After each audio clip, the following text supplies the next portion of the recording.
Good day, Toronto. Welcome to another episode of Toronto Real Estate with Riyaz Rauf. And this is the straight talk about Toronto real estate.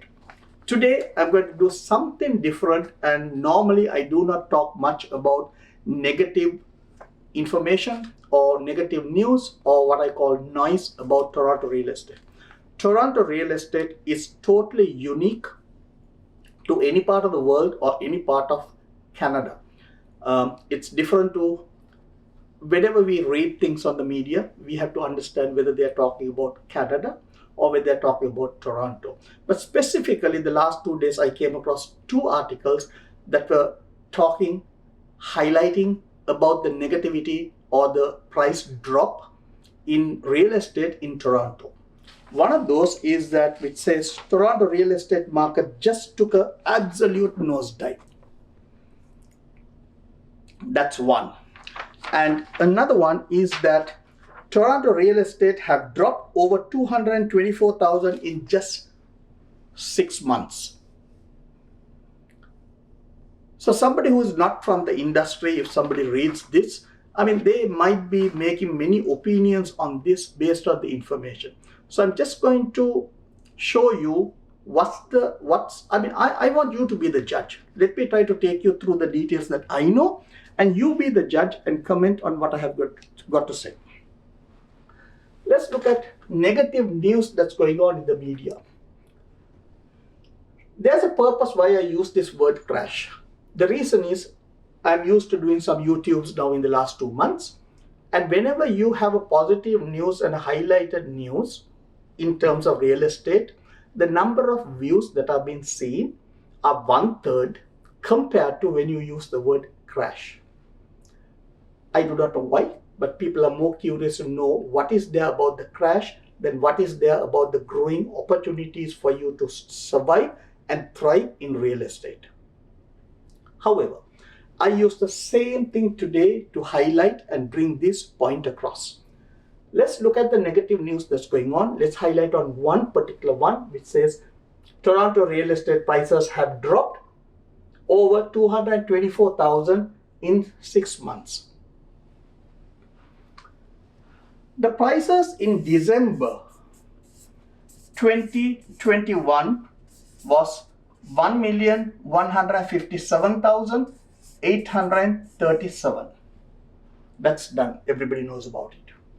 September 2022, the results were out a day ago. The price is 1,086,762. The drop is $71,075, or it's a minus 6%.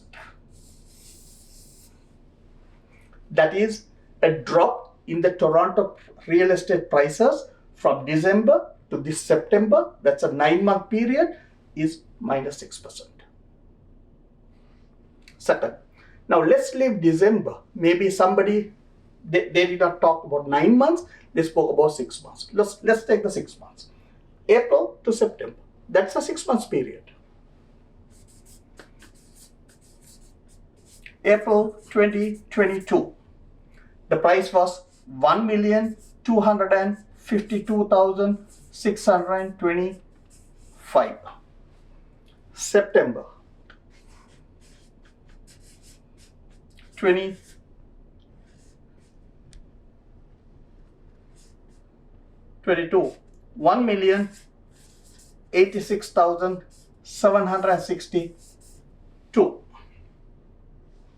The difference is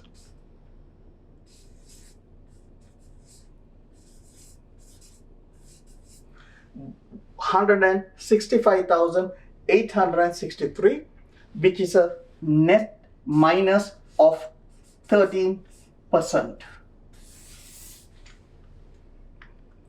Let me ask you one question. We started this year in January and February. We had a huge upsurge in prices, and we lost all that during the other months. the moment from 0.05 with the Bank of Canada started increasing the bank's lending rate, and now we are at 3.25. An average mortgage that costed 2% in February, if it's a variable, it's costing about 5.25 now. So this is one of the major reasons that people are not buying or jumping and buying properties at all. And that's reasonable. And this is not something to do with there's some fundamental issues in the real estate market itself. The interest rates are being put up.